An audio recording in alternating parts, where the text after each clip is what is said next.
Welcome back to another episode of Beyond Coaching. Thanks for joining us. And our guest today, we're just talking, and he's somebody I feel like I know, but never met. Jamy Bechler. Jamy, thanks for joining me today. I appreciate it, Rob. Big fan of yours, even though, like you say, we've never met. Big fan of what you're doing there at Friends University and what you're doing in college athletics. You've definitely done some great things. Thank you. Now you've done a ton of things, from coaching to AD to consulting. Give everybody kind of the 1 minute, kind of your background, what you've done, what you're doing now. Yeah, I was a college coach for about 20 years, mainly at the NAIA level. And then I was a high school AD at a school with a large athletic department in Indiana, fifth largest gym in the world. So as a basketball coach, as a basketball guy, that was awesome to be at a place that had a huge gymnasium, seated over 7,000 people, won the most boys basketball state titles in Indiana. So when you think of Hoosier hysteria or Hoosier basketball, it was great to be, as a basketball coach, to be at a place like that. And I've started my own business about 7 or 8 years ago, a consulting business, leadership business. So we do a lot of public speaking. We work with a lot of athletic departments, coaching staffs, sports teams. And then a few months ago, I even went back and was an interim athletic director at a college in Kentucky with 27 sports, 700 athletes. And part of that was boots on the ground, actually moving there myself, living in an Airbnb and being the interim AD. But we also do coaching search. So that's one of the things we do as well. Coaching, athletic department searches, mainly for small colleges. So our philosophy is trying to find a great culture or have a great culture. One of the best ways to do that is by finding a coach to start with, as you well know, there in your work as an athletic director at Friends University. So I don't know if that was a minute, but we'll wrap it up there. You were close enough. And right before we recorded, we had an interesting kind of brief conversation about your last 6 months. Let's start there. So you were in it a long time, then you did consulting, and then you jumped back in as an interim AD. Curious, share what you learned from that experience after being out of it for a while. It's a great reminder that we can have all this theory, and it may be absolutely correct, but we forget that the human element. We forget that sometimes, we're having to juggle a lot of balls. So I go and speak all the time to coaches, athletic departments, and I'll tell them maybe, hey, this is what you should say to a parent. This is what you should say to a disgruntled player or an athlete. This is what you should say to coaches who are having issues. And all those things are great, but oftentimes they're very isolated. They're in a bubble. They're in a silo. If all else is great in your life, this is what you can say. Well, oftentimes we rarely get this ideal condition or the ideal situation. We may be talking with the president, hang up the phone, talk to a coach, hang up the phone, have 2 kids waiting to come in your office. And all that stuff is things that I've known for the last few years, but you almost forget how real it is. And so it was great to be boots on the ground the last few months and really just serve as a reminder. Almost, you walk a mile in the coach's shoes, walk a mile in the AD's shoes again. Even though I had been in those roles before, you kind of forget that, going from school to school to school and just being a hired gun and being a mercenary and just coming in and, giving them 3 or 4 hours of great stuff, your best, the greatest hits. And you kind of forget that, it's simple. The stuff I'm saying is simple. Being an AD is simple. Being a coach is simple, but it's not easy at all. Yeah. The stuff, sometimes it's just very simple. And people are like, well, sometimes those who do, and those who can't consult, and it's not that I can't do this stuff. It's just, I don't want to do this stuff. I don't want to have to deal with this stuff all day long. So it was a good reminder of walking a mile in the shoes again and just getting back to that. So that, some of the stuff I say is simple sometimes, but it's not easy to execute, especially when emotions and all different kinds of things are hitting you. Yeah, that's we were actually interviewing somebody at our church recently, and it was somebody that had worked at the church, went to another industry and was coming back. And that was my question to him. Actually, in the interview, I said, I want you to tell me 3 things that sucked about it when you were here before. Because we can glorify the past a little bit, and it just every job. It's messy, and you have to you remember that. And yeah, I don't know. That ring true in your experience there? Yeah, it really did because maybe you don't get enough sleep at night and you're a little tired. Or, for some people that drink coffee, I haven't had my coffee in the morning or I haven't had my energy drink. Yes, there you go. Haven't had my coffee yet. And it's like, well, that's still no excuse. You've got to be on your game. You've got to have your A game. And when this kid comes in to complain about the coach, it's easy for us to sit around at Waffle House or IHOP with other ADs and other coaches and complain about kids these days, or complain about, oh yeah, these idiot kids, or these kids, they don't care about anything or whatever. Okay, that doesn't help when that kid, it's real to them and it's a Mhm. problem for them. And you know what? They maybe don't know how to handle adversity. They don't know how to handle not getting your way. And yes, it's simple to say, well, they just need to suck it up. Well, okay, but how can they do that? And how do you be empathetic with that? And just some of the things that, you know, I like to think that I'm pretty smart about some of this stuff and pretty wise about the things I say sometimes, but even I would get caught up with emotions, and I'll give you, without going into the details, I thought there was one meeting I thought I was meeting with two young ladies on a sports team, and pretty much the whole team showed up for the meeting. Mm. Well, you've got this whole team coming in and you have to make this quick decision about, all right, am I going to turn them all around? Are we going to just meet with these two young ladies? How are we going to handle this? And so, those are the things that, yes, I could say in theory how you should handle it. But when you're really put into that situation and then you're weighing four or five other factors, with the context. Well, Yeah. what is their coach like? Hey, what's the history of this program? What's the history of, X, Y, and Z? All that kind of stuff. There's so many dynamics, and you have to think on your feet. And sometimes there's not a right answer. Sometimes there's just a, hey, let's make the best of this situation and let's try to be wise. But even with that, you get 10, 12, 15 people in a room, even if you're wise, there may be somebody that didn't like one thing that you said, or you didn't say something when you should have said something. Yeah. So all those things, I think are simple in theory sometimes, but it's not easy being a leader. It's not easy being an AD. It's not easy being a coach. It's not easy being a student athlete.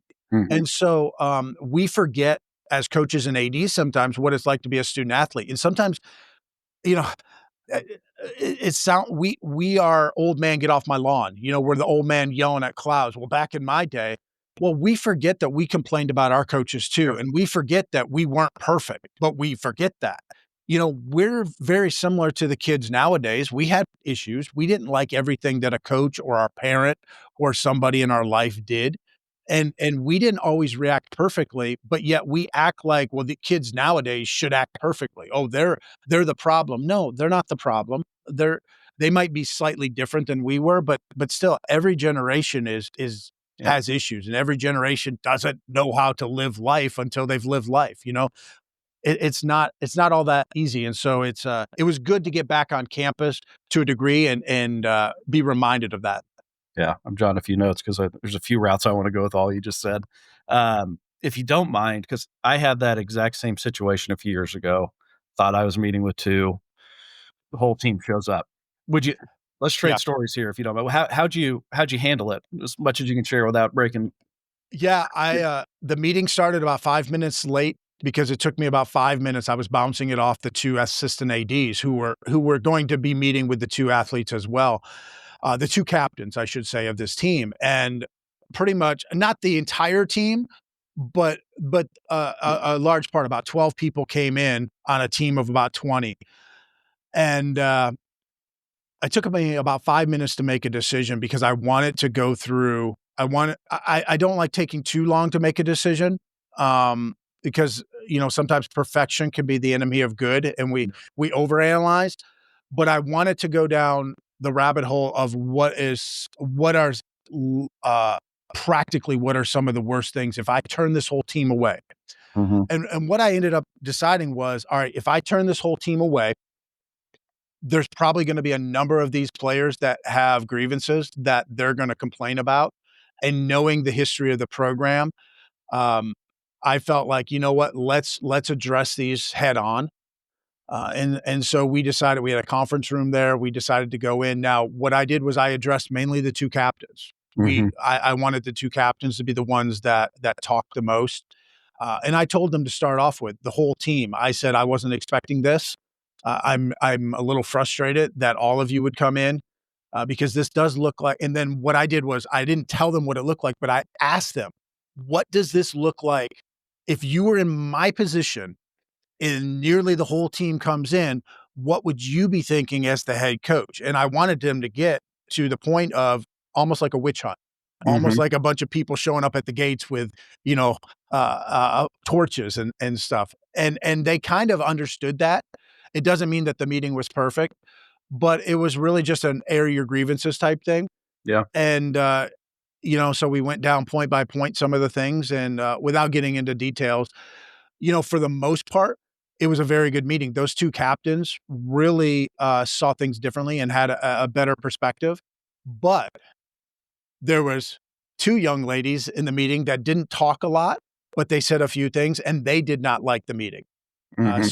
So it was we addressed some of the issues that were brought up, and then it created some other issues, and so you can't be perfect Yeah. sometimes, and so but when you have 10, 12 people that you're talking to, there's bound to be somebody that doesn't like what you say or doesn't like that you didn't spend enough time on something that they said.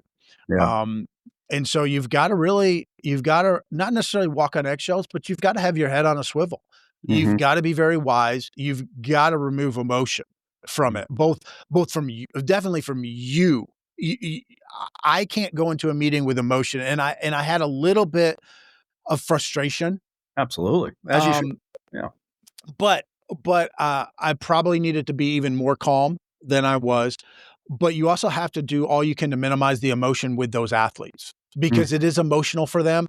They're irrational. They're going to see one thing as bigger than it probably is, and they're gonna they might bring up stuff from 4 months ago. Yeah. And so all these little things become this big thing, and sometimes, young adults, they don't know how to handle adversity or life or not getting their way, and so you've gotta be empathetic to that. It doesn't mean that you let them get away with things, but you do have to talk through some stuff and understand they don't know how to handle things quite like you or I might handle things, and Yeah. so that's maybe not a great answer to it, but I decided turning them all away would probably lead to another meeting. And it would probably lead to a number of people being upset because as much as we'd like to rely on captains, if I had just met with those 2 captains, in my opinion, in that context, those 2 captains, I felt like they were good, captains to a degree, but I didn't know if they would communicate Yeah. our message the same way to all of them. So I felt like, "Hey, we're all here. Let's just hit this." Yeah. A mentor of mine says, there's no solutions, only trade-offs. And, Great. yeah, so my situation was a little different where the spokesman came up and said, "We wanna meet with you as a team."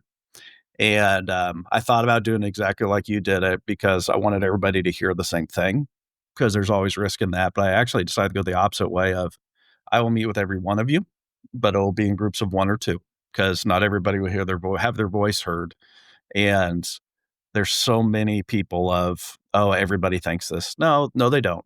Even in your situation, there were 8 that didn't come to the meeting. So, yeah, I went the one-on-one route, and it turned out nobody only like 2 others ended up wanting meetings. But yeah, people are complex. It's hard. Yeah, and I was prepared for the 2 young ladies coming in, and I thought I actually had, and this is probably pride cometh before the fall. I was pretty prideful of the approach I was gonna take with those 2 young ladies, and I thought it was gonna be really good. I thought our meeting was gonna be great, and so Yeah. I was a little disappointed when I saw all of them come in because I was like, "Oh, man, I had this great You were my strategy, this great game plan." Um it reminds me years ago when I was a basketball coach, and I had this great game plan that was supposed to work, and then the other team totally did something that they've never done before, and Yeah, it totally messed me up, and I was all flustered, as a young first-year head coach, and, yeah, your game plan, I was too prideful with my game plan with those 2 young ladies. cool. Well, let me shift something else you said I really liked, and I wanna get your thoughts on this. So, I can't remember if it was a side conversation or on the podcast, but I was talking to Bruce Brown with Proactive Coaching, and we were kinda having the conversation, have kids changed or not? And, he would say no. He says parents have changed. and that has changed the expectations of kids. I'd be somewhere in the middle where I probably to a fault blame social media for some of the changes that have happened. But I think at the core of kids, they want to be loved. They're more willing to challenge us to prove that, and then they're willing to listen. Um, where do you fall in that whole conversation of the kids have changed or have they? Yeah, Bruce Brown is pretty smart guy. He's Yeah. been around, seen a lot, so I definitely can't argue with an opinion that he has. I won't be able to articulate this very well, but I've heard that before. I don't I don't really believe that kids have changed a whole lot to a degree. I believe that the environment has changed. Things around us have changed. There's different dynamics. But I mean, kids were rebelling years and years and years and hundreds and thousands of years ago. People have rebelled. People have been selfish. Today's generation is no different in terms of that. They just have different ways of showing it. There's different dynamics, different environments. But where I wonder sometimes, and this is where I can't articulate, is the thought that kids haven't changed, but parents have changed. Mhm. I I don't know about that either, because there's still great parents and Yeah. there's still bad parents, and I can't believe in the 1950s there were no bad parents. Um, and to get to this point where if you say, well, kids haven't changed, but parents have, at some point, those parents would have been kids. And so I just don't see how those two necessarily line up, but I'm not articulating it very well. But, John Wooden, the legendary basketball coach at UCLA back in the 60s, he had to deal with people protesting. You Mhm. had the Vietnam War and kids were literally getting killed on college campuses, while they were protesting. So, I don't think that necessarily coaching today's kids is harder, it's just different. Mhm. We do have the attention span issue, um, but there's always been something that's been a distraction. Yeah. Now, the distraction comes maybe quicker and is more extreme now, but I think kids still run through the walls for people. I still think you can get a lot out of the kids. You just might have to adjust and adapt your coaching and your leadership style a little bit differently than maybe you did in the past, but I think everybody's always had to adjust and adapt. Social media definitely is an issue. Mhm. But when that devil of a TV came around, way back in the day, that boob tube, people that was a distraction, maybe not a distraction right before practice, but it was a distraction in kids not going out and touching grass, kids not going out and playing and working out as much because they had this TV. And then probably people thought that about the radio too back in the day. There's always something. I think in anything we just have to adjust. There's always going to be issues. You have to adjust. I think if you coach homeschool, if you coach a bunch of kids that don't have a lot of technology, I still think you're saying, well, kids these days. Yep. I just think that that's a convenient excuse.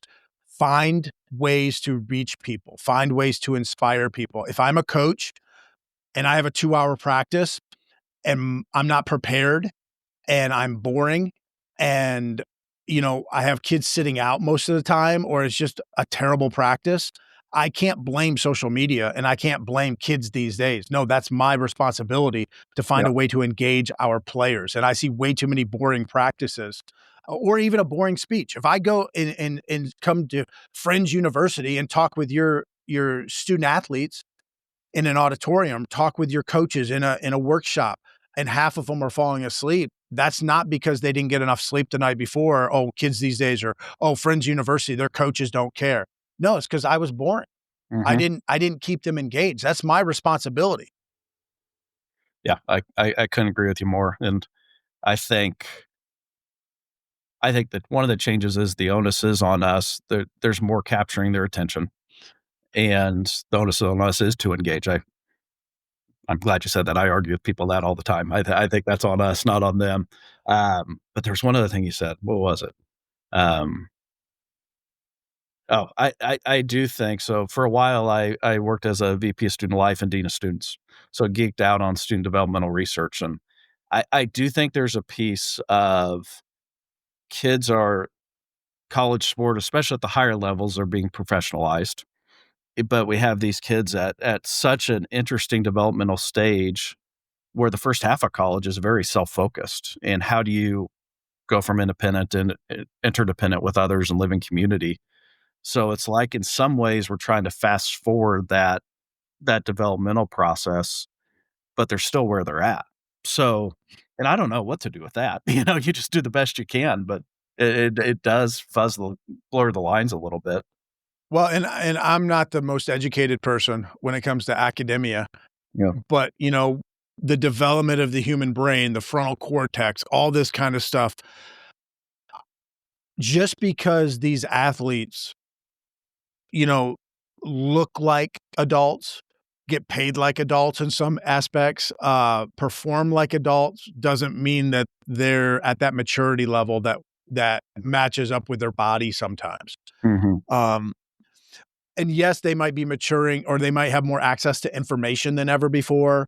They might have access to the ability to develop their brain quicker than in the past, but in some ways it's been dumbed down too. And so, Mhm. there's more information available to us than ever before, but there's also more stuff that'll rot our brain Right. that we have access to than ever before. I mean, I was joking with my ninth grade or my 15-year-old son the other day, and I was like, I called him in. I'm like, Jalen, come here. Show, let me. You see what I'm watching? He's like, yeah, YouTube. I said, yeah, YouTube. I'm learning how to do things. I'm looking at some instructional stuff. I'm getting smarter, learning how to do this as opposed to 8 hours a day of just watching 30-second clips at a time. Yeah. And that's old man, get off my lawn. Mhm. That's me back in the old days. But, we have access to so much stuff, but we don't utilize it all the time. Mhm. But still, even with that, that then plays into when coaches talk about, well, kids these days, well, if they're watching 30-second stuff, if they keep scrolling on their phone, we can't go on and on and on as a basketball coach trying to lecture them for 10 minutes on the basketball court about something. They're going to tune that out. And I would even say I've seen so many practices, and I've been involved in these practices, especially as a young coach. When we have summer camps, all right, for young kids, we give them popsicles, we have fun games, we do all this stuff. We don't just lecture them the whole time because we know these kids want to have fun, and Mhm. that's gonna be how they learn. But then when we get the college kids, we're like, "Oh, they're gonna be mature enough," and we make it really boring. I'm not saying we have to have popsicles and ice cream all the time in our practices, but can we do something to make our practices more fun? We take it way too seriously. We take our classrooms way too seriously.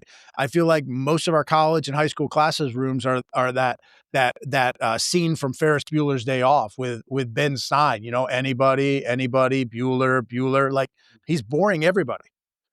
Make your classrooms fun, engage them, figure out a way to reach everybody. Those kids that you say don't care that are in the back of the classroom just on their their phone texting all the time. Find out what will be interesting to them. Bring Mm. them into the discussion. Don't just teach out of the textbook or your PowerPoint from 10 years ago. Yeah.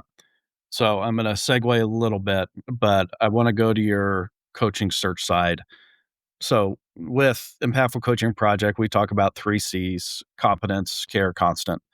And the competence piece, it's the basic barrier entry. You have to know what you're talking about. Yep. Um, but we're also saying you got to know the bad information out there that's on those 30-second scrolls that are marketed well, because that's what your kids are looking at. Um, but I know a challenge I have when I'm hiring coaches, and it's outside like my expertise of the sports I know really well, is really trying to find what does this person know what they're talking about and can they teach it? I'm curious your thoughts on that and how you discern that in your role because you're doing that a heck of a lot more than me on the search side. Well, almost all of our searches are tough searches. They're the ones that Rob doesn't want to do. Yeah. Um, we've had rugby, we've had, a lot of flag footballs, a lot of women's wrestling, Mhm. either sports that are difficult or that are newer at the college level. We had archery, and literally we were calling Bass Pro Shops to see if they knew people in the area that were good at archery or bow hunting. I mean, crazy things like that. Um, but I've also called up a lot of people just to to ask them and say, "Hey, listen, like we're doing a rugby search right now. First time I've ever done rugby search. I've called up a number of people, not about taking the job, but just, hey, I don't know much about rugby. What do I need to know? What questions do I need to ask? So I try to ask a lot of questions Hmm. and know that I don't know something. Um, I try to ask even a lot of questions to the candidate, like you were talking about, find out if they can teach, find out if they really know what they're doing. I like Hmm. to ask a lot of open-ended questions as well.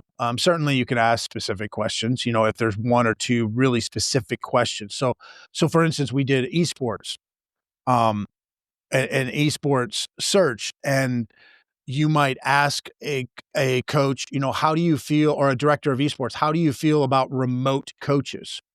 And some of your listeners may be like, what do you mean remote coaches? Well, esports is one of the few sports where they have remote assistant coaches, and you can do that. You can't do a remote coach in football. They're not going to teach you how to tackle, Yeah. in football remotely. But in esports, that's a thing. And I didn't know that until we started doing esports Interesting. searches. Yeah. And so you might ask them, have you used remote coaches? What are your feelings on remote coaches? You may ask them, one good question to ask, like for an esports coach, because if an esports coach, or I should say a director of esports, if they say, hey, I'm an expert at every sport, that's not someone you want to hire. Yeah. It's the same way a track coach. There's no track coach that's an expert at every track and field event. A shot putter and a 5K or 5,000-meter runner are going to be different. Hmm. So ask them, hey, Rob, what would be the sport, or what would be the title, the game that you're least familiar with or you don't do well with? And how do you then go about coaching that? How do you go about dealing with athletes that's their specialty, but it's not your specialty? And so that a question alone, and certainly that's more esports related, Hmm. but maybe you can extrapolate that out into other Transferable. sports. Yeah. But that answer, if they're like, well, I know what I'm doing, well, no, you don't know what you're doing in everyone. So are they going to be humble and coachable? Are they going to be able to admit that they don't know every title? Hmm. Um, I know that was more of a specific thing. I apologize for going No, I too specific there, but sometimes asking general questions, sometimes asking specific questions, but the main thing is asking questions and getting them talking yeah. No, about things. I think there's a lot to take away from that, and I think it's. I'm speaking as somebody that doesn't have this background, but as recruiting's become one of the biggest skills you need to have in some ways, people that are trained to teach haven't pursued that as much, or they haven't been able to move through things, and I think that's a major loss. Because I mean, that's a skill we've started targeting as somebody with high school teaching experience, because you learn how to communicate, you learn how to manage a room, and I see that going away from college sports, and I think that's a loss. Yeah, certainly. And John Wooden started off as a high school teacher. And I hate to be back in my day or, go old school, but John Wooden is an amazing, to me, example of coaching. One, he always talked about, well, I'm not really coaching, I'm teaching. You're a teacher. Coaches are teachers. They're teaching life, or they're teaching a skill or whatever, but you've got to be able to relate to different people. And why I put John Wooden on a pedestal, certainly he's not perfect, but like John Wooden was able to relate to so many of his athletes, whether they were playing for him or on the bench. And so many of his athletes, even the ones that didn't play much, will speak so highly of him because he cared about them. And you take a Kareem Abdul-Jabbar. Kareem Abdul-Jabbar, for the longest time, was the leading scorer in the NBA. Well, about, I don't know, 7 or 8 years ago, he wrote the book, Coach Wooden and Me, Our 50-Year Friendship. Now, the amazing thing about that to me is that a guy writes a book about his coach when they were about as far apart demographically or profile or identity as possible. One is tall, one's short, one's old, one's young, one's black, one's white, one's Protestant, one's Muslim, one's from the inner city, one's from, the country. They're on a demographic sheet, they're so far apart. And yet here's this guy writing a book about our 50-year friendship with someone. You don't have a 50-year friendship with someone if you don't have respect, if there's not trust there. They don't see eye to eye on many things, or they don't have a good starting point. But man, there's that respect there, that mutual respect. And that's how you build connection. That's how you build relationship. That's whether you're a teacher in a classroom or you're a teacher on the soccer pitch, the baseball field, whatever it is. you have to connect and build relationship with people. And you don't do that if you hang on to our differences. If you're only looking at differences, but you got to relate to them, you got to find out what makes people tick. And we don't do that as teachers. We don't do that as coaches enough. We don't do that as leaders. Yep. And so you talked about teaching, you talk about recruiting.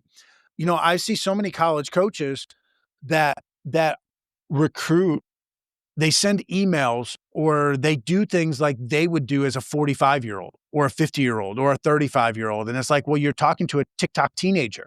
Yep. You have to adjust things. You're not going to be able to have a 15-minute phone conversation. You're not going to be able to send them a 7-paragraph email talking about your school.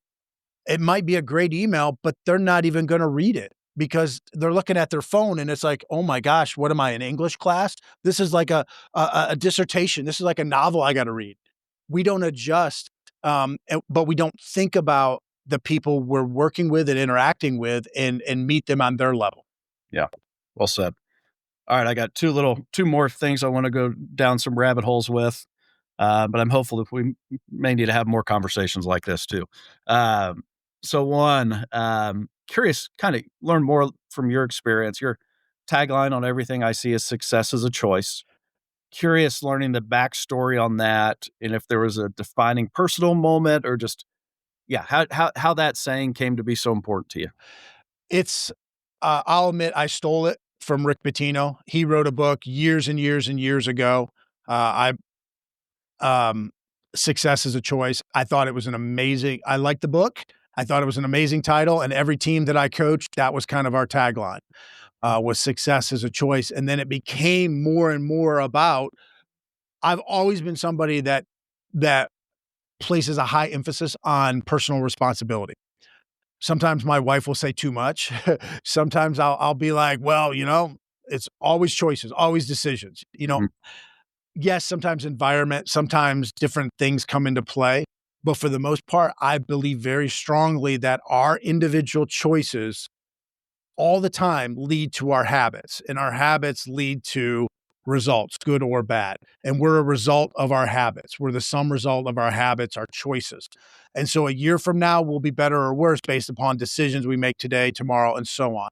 And so Mhm. I'm a big believer in that we always have choices. Now, that doesn't mean that we're always going to get the results we want just because we make the right choices. Sometimes life happens. Sometimes there's things outside our control.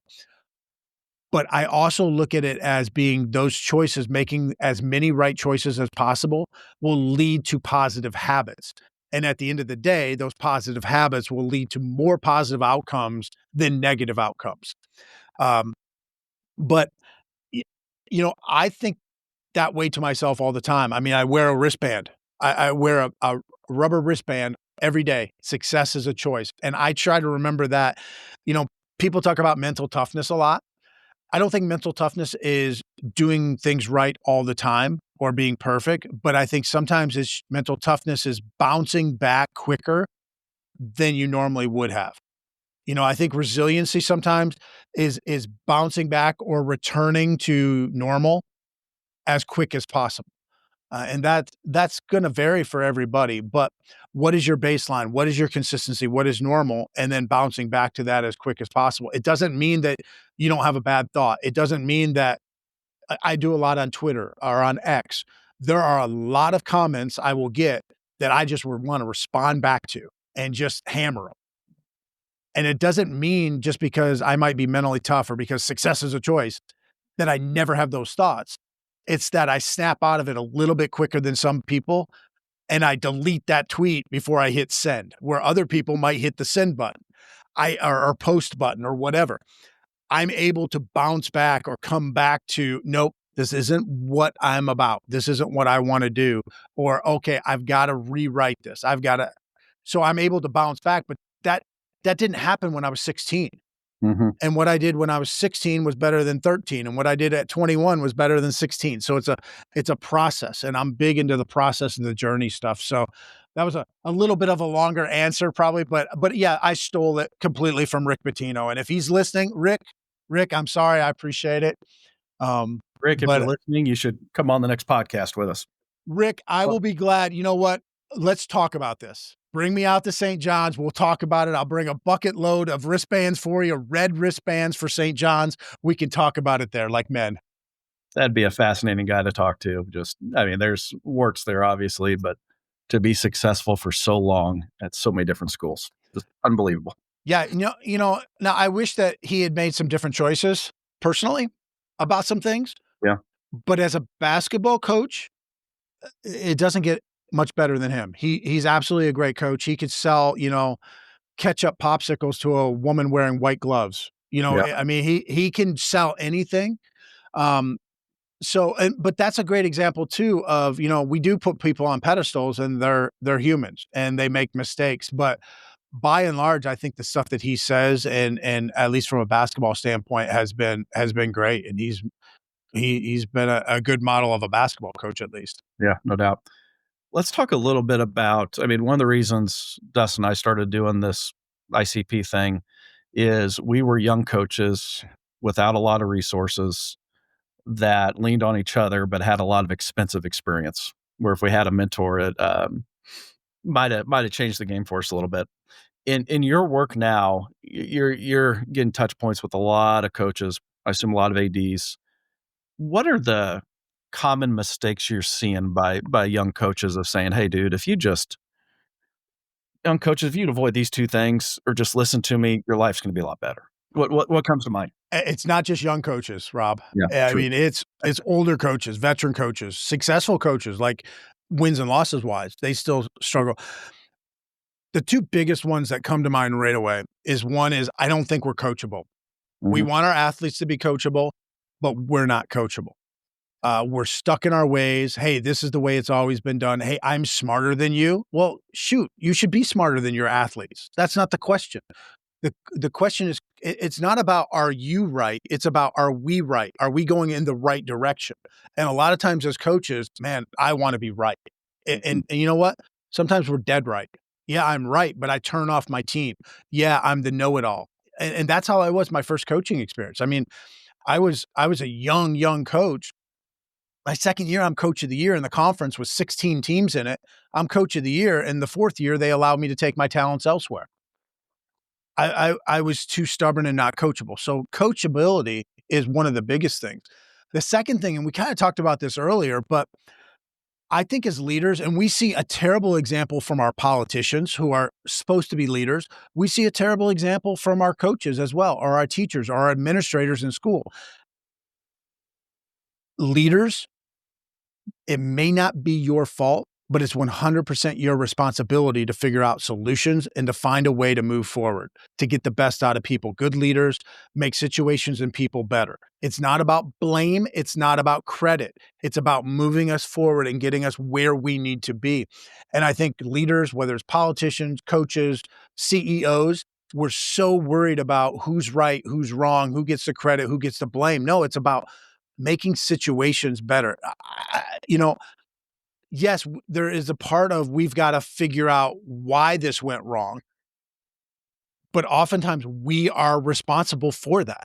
It's Mhm. it yes, if I'm a CEO of a large company, I may not know what's going on at the ground level, but I'm responsible for hiring the person who hired the person who hired the person. I know that gets kind of convoluted, but ultimately we are responsible as leaders. And I don't think, especially taking it down to the coach level or even the AD level, we forget that. Well, it's not my fault. It's not my fault my coach did this. Or if you're a head coach, it's not my fault. Going back to Rick Pitino, I was always amazed. And sorry, Rick. Once again, Rick, I'd be glad Well, to talk to you about this. Bring me out to New York. We'll talk. I was always amazed when they got in trouble at Louisville and he put the blame on the assistant. "Oh, I didn't know the assistant was doing this." Well, you're the head coach, not just a head coach, you're Rick Pitino. yeah. You're either responsible for training up your people to know exactly what's expected, what the standards are, or you're responsible for being aware of what your people are doing. Mhm. Either way, you're responsible for that. So you've got to figure out a way to move us in the direction that we have to go. And so coachability and then being responsible, that's one of the biggest things. Yeah. I've never heard it said. I really one thing that's always bothered me is when like a CEO or head coach or oh, this was all my fault. No, it wasn't. You weren't there, But I love the saying of it's your responsibility, not my fault, but my responsibility. And how do we move forward? I think that's Yeah, I'm not responsible for what or I'm not I might not be at fault because I wasn't there, but I'm responsible because I'm the leader of this program, and we're gonna figure out how to fix this, or we're gonna find a solution. I'm gonna work with these people. We're gonna make sure that you know what? I don't have a time machine. I can't get in the Wayback Machine and change what happened, but I'm gonna guarantee you we're gonna minimize the chance of this happening again in the future. We're gonna put this, this, and this in place so this doesn't happen. It yeah. happens all the time. It happens all the time at a college. You get a violation. It might be a small violation, but you can't go back and fix what happened. You played that ineligible player 4 years ago. But Hmm. are there some guardrails that you can now put into place that this doesn't happen or it minimizes the chances of happening going forward? So taking responsibility doesn't mean that it was your fault, and it doesn't mean you can change what happened. But it does mean we're gonna minimize the chances of it going forward, or you know what? Maybe I've got to do some different stuff. I've got to hire differently, or Yep. I've got to evaluate differently. I've got to hold people accountable in a different way. And I think that's a message for young coaches too of unless it's extreme behavior and very inappropriate behavior, I want to help you walk as your boss, walk you through the tough stuff. And how do we get better from it? And I find people at times scared to share those things. And yeah, unless the obvious extreme behavior, it's like, yeah, you're going to mess up and let's take responsibility and figure out how to do better. Yeah, and when it comes to like you mentioned coaching searches earlier, I see so many athletic directors or people in the hiring manager, people in a position to hire. They do one of two things wrong. Either they hire the wrong person for a number of reasons, or they don't train Yep. the person. And you see this sometimes they hire a person with a ton of potential, maybe a younger person, a younger coach or an experienced coach who has a lot of potential, but then they don't equip them. They don't enable them to do their job in the right way. They don't enrich them um, or enhance them. So they have the skill. It's like bringing in a basketball player or an athlete, a raw athlete, and then they can't do some of these fundamentals. You get mad at them, 3 months later because they can't do X, Y, or Z, and it's like, well, you knew that, and you brought them in, but then you didn't help them get better at that area. Mhm. If that's what you're going to be evaluating them on, so we need to make sure we're hiring the right people, and or we're definitely equipping them the right way. Yeah. Right on. Cool. All right. Well, I'm going to wrap us up here. We always wrap up with a rapid fire round with a new guest. I used to send the questions. I don't anymore. So sucks to be you. But here's the rule: you only have 30 seconds or less to answer each question, All right. and I will cut you off only if the answer is not good. So here we go. What is a book or books that have most greatly influenced your life? Seven Habits of Highly Effective People by Dr. Stephen Covey, a book by Harvey Mackay, Dig Your Well Before You Are Thirsty, How to Win Friends and Influence People by Dale Carnegie, and then any John Maxwell book. Nice. I never heard of Digger Well. I'll check that out. Um, How has a failure or apparent failure set you up for later success? Or phrased differently, do you have a favorite failure? Yeah, for me, that's an easy one. Getting fired after my first head coaching job, especially after being coach of the year. I talked with a mentor of mine right after I got fired. He said, "This is your opportunity to be bitter or better. Your teams 5 or 10 years from now will be better because of how you respond to this setback." In your current work, how do you define success? Yeah, it's being the best that you're capable of being. I kinda stole that, somewhat paraphrasing it from John Wooden, but what is your potential? And then doing the best you're capable of to reach that potential, and it's gonna look for different for everybody, and it's also gonna look different for Jamy Bechler or Rob, at different points in their career as well. Right on. Last one. In the last 5 years, what new belief, behavior, or habit has most improved your life? I'll say it again. In the last 5 years, what new belief, behavior, or habit has most improved your life?